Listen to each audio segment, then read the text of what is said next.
Joining me on the broadcast are several of my guests, and I'll go straight to Ambassador Vohra. Well, thank you very much.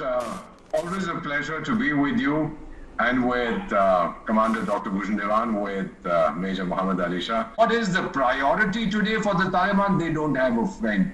Their priority today is a tanking economy and hunger. Saudi Arabia, you've heard of a country.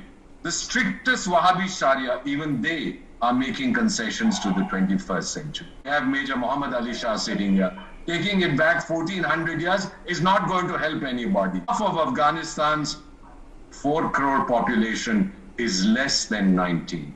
They were not born when the Taliban were booted out. What have they tasted? Freedom, democracy. Young people, forget about the oldies like me, 70 years, we won't change, but those kids will usher in the revolution. That is the hope for Afghanistan. Mohammed Ali Shah joins me on the broadcast as well. And what do you make of the set of developments that have taken place?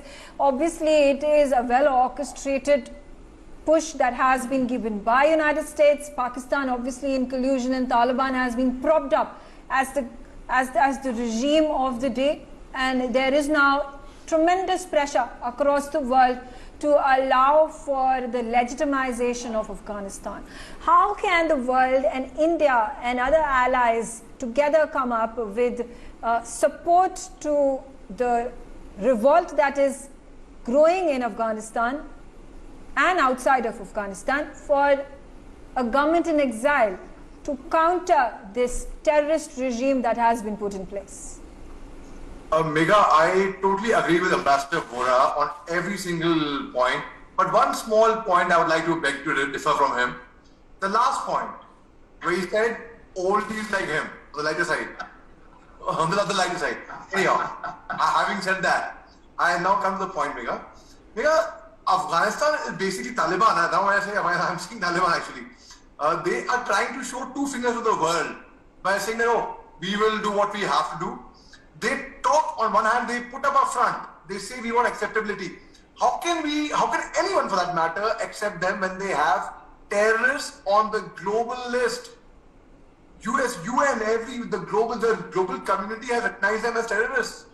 Let me tell you, it's not that simple to come on the UN list of terrorists as well. I'll give a small example of Maulana Masood Azhar. On 9th March 2019, there was this big UN General Assembly meeting where India did bring up the proposal of branding him as a global terrorist, but China put its foot down. So he was not branded as a global terrorist. It took months. It took months for Maulana Masood Azhar to get the tag of a terrorist. So you can imagine how deadly and dreadful the terrorists in the Taliban government would be. They give Haqqani an acting interior member. How ridiculous is that? I mean, this is basically a tight slap, as you rightly brought out at the beginning, to the entire world. And now the White House spokesperson, the lady over there, Jen Psaki, has said we will still wait and watch what Taliban's actions are going to be like. The whole world is going to be watching them. And I don't see anything new coming out of them. They are the same. Though they say we have changed, we'll do this. And Ambassador Vohra very rightly brought out that even a country like Saudi Arabia, I've spent ample time over there. My father was a defense attaché over there. They have the most stringent laws. But even now, they have allowed women to start driving over there. And ironically, there has been no voice raised by the United Nations. There has been no voice raised by the humanitarian international communities for the culture and heritage that had been set up centuries ago in Afghanistan. Major Mohammed Ali Shah also wants to make a comment. And obviously, Pakistan's role, if funding is not going to come from the United States or the United Nations or other international communities, it already has the purse strings of China, which has its strategic, military and trade interests lying squarely in Afghanistan. So that does not seem to be a worry. What should be India's action plan? Before I tell you that, Megha, you just mentioned we haven't heard the voices of those nations, but you certainly heard the voice of my dog Bark, who's also not happy with the current cabinet, the way Taliban has formed the government over there. Now, having said that, Megha, it is all, it was wait and watch. Our strategy was wait and watch till now. And now let's actually see what and it's proven. Taliban will not change. They have shown 2 fingers to the world because they know China is there to fund them. If they are because we thought without international support, they will not get anywhere. But they have Pakistan and China, the two allies, if Pakistan becomes the father of Taliban, now it's one, it's just one. It's just one, I can just say that. And the root cause of all evils who have ruined actually the name of a beautiful religion is Pakistan. Islamophobia comes from there actually. Osama bin Laden was found in Pakistan. Who promotes suicide bombers? Pakistan. Who promotes Jaish-e-Mohammed, Lashkar-e-Toiba?